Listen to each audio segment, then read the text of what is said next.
All right, we're talking about efficiency. I think we did this video before, but it's a really great information. Pareto's principle, the 80-20 principle. So life tends to follow an 80-20 principle. And what that means here is that 20% of our efforts tend to generate 80% of our results. Other things I've written down here that follow that principle are 80% of our consequences flow from 10% of the causes. 80% of results come from 20% of the effort.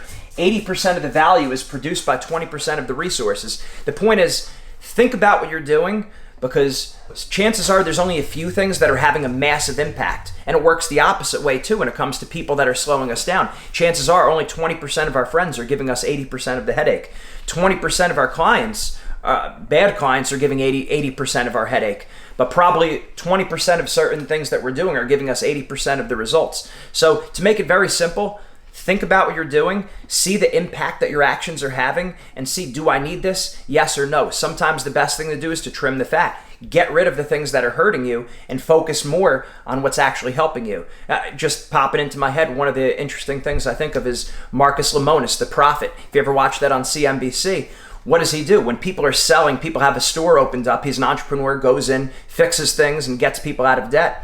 He says, okay, well, what products are selling the most? And then he does a hyper focus on those products. I've even seen him scrap the rest of the store and just focus on a few products, because that's the 20% that's giving 80% of the output of the revenue that's coming in. How does that relate to a sport?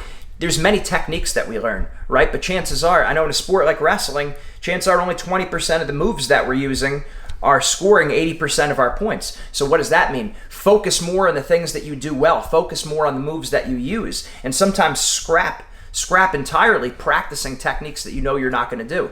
So in college, I remember I never shot a double leg. I never did a duck under. So I stopped practicing those moves. I stopped drilling those moves. I put more time into focusing on the moves that I did actually use. And lo and behold, I made my best moves even better.